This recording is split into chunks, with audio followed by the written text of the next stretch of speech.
haqla bağlanıbdır yol. Məscid səni insanla dol, diqqət boşluq qalmasın, bax sağ sol. Məscidin içi dolubdu, təravihin bərəkətidir bu.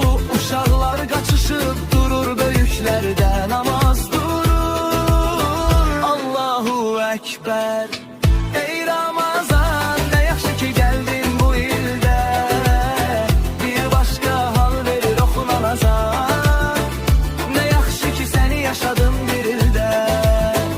Ey Ramazan, nə yaxşı ki gəldin bu ildə, bir başqa hal verir oxunan azan. Nə yaxşı ki səni yaşadım